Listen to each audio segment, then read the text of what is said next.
Good morning, my friends.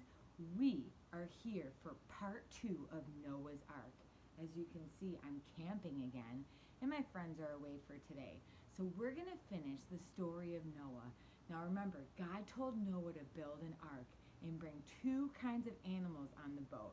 Now last week, we were like, he's going to need something bigger than an umbrella if it's going to rain. So we're going to find out what happens for the rest of the story.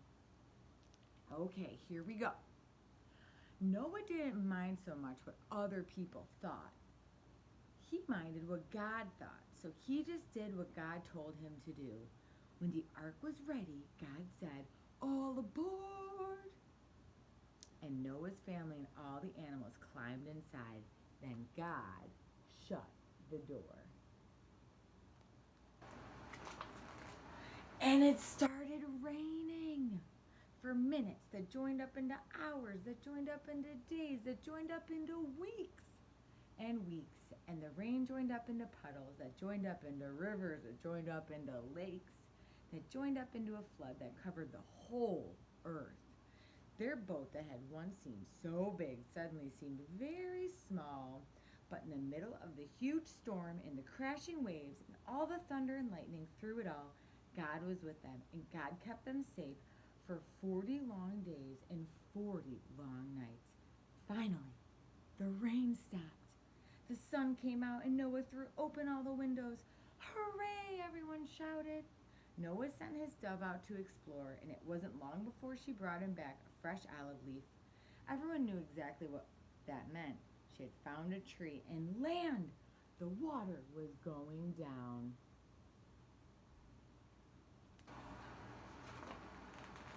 At last, the boat landed quite suddenly on top of a great mountain. As soon as it was safe, God said, "Out you come."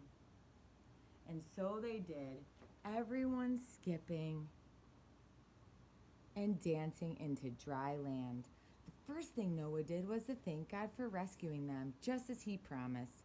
And the first thing God did was make another promise: "I won't ever destroy the world again."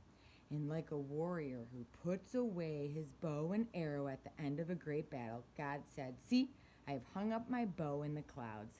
And there in the clouds, just where the storm meets the sun, was a beautiful bow made of light. Anyone know what that's called? A rainbow. It was a new beginning in God's world. It wasn't long before everything went wrong again, but God wasn't surprised. He knew this would happen. That's why before the beginning of time, he had another plan, a better plan. A plan not to destroy the world, but to rescue it. A plan to one day send his own son, the rescuer. God's strong anger against hate and sadness and death would come down once more, but not on his people or his world. No, God's war bow was not pointing down at his people. It was pointing up into the heart of heaven. Wow, that's awesome.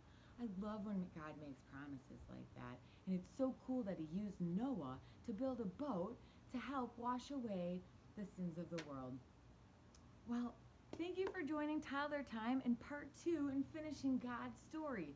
If you love this book, this is called the Jesus Storybook Bible. And it has awesome stories in here from the Bible with lots of pictures. Thanks, guys, and we'll see you next week for Toddler Time. Gotta get back to camping. Bye.